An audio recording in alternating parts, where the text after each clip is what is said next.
Recent elections have produced record high turnout, and in turn, those elections become the most challenging for elections officials to administrate and process. Presidential, primary, general, and special elections occur around the clock across states, requiring efficient administration to provide Americans with free and fair elections. As a former Secretary of State, I am glad to welcome our witnesses today for an important review of our nation's most recent presidential election. Voters across America went to the polls in record high numbers in 2024 to exercise one of their most fundamental rights. According to our Constitution, the states are responsible for prescribing the times, places, and manner of holding elections for senators and representatives. The role of Congress in elections is to provide oversight and to support states in those efforts. The purpose of our hearing today is to revisit the 2024 election and hear from secretaries of state who conducted their state's elections this past November.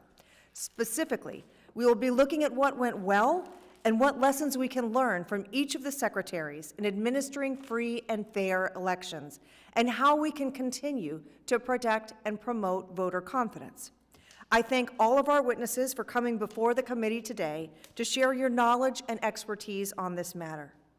During the 2024 election cycle, over 155 million Americans cast their ballots in races for the White House, the Senate, the House of Representatives, governor's mansions, state legislatures, state Supreme Courts, and more.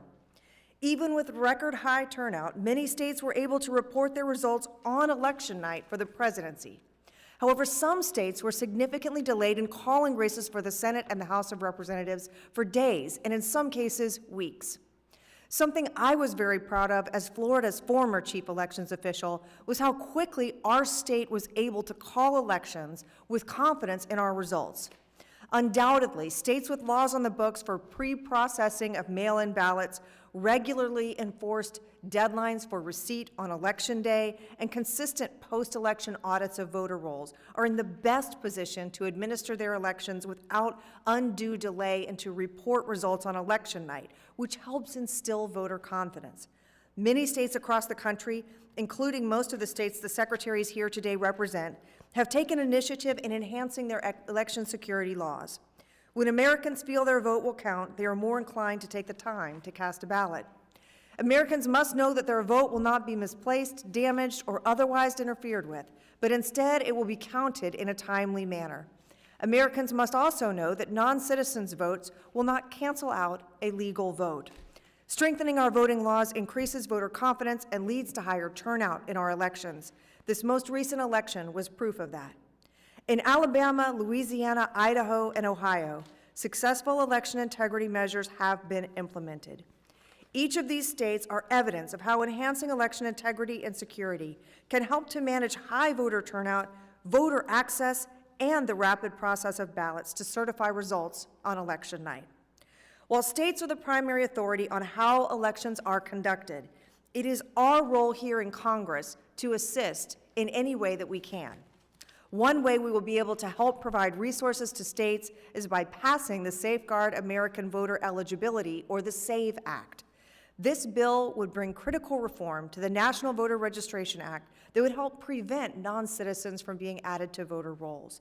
It would also provide states with free access to the DHS SAVE program and the Social Security Death Database, which will help states remove non-citizens or deceased persons who should not be on their voter rolls.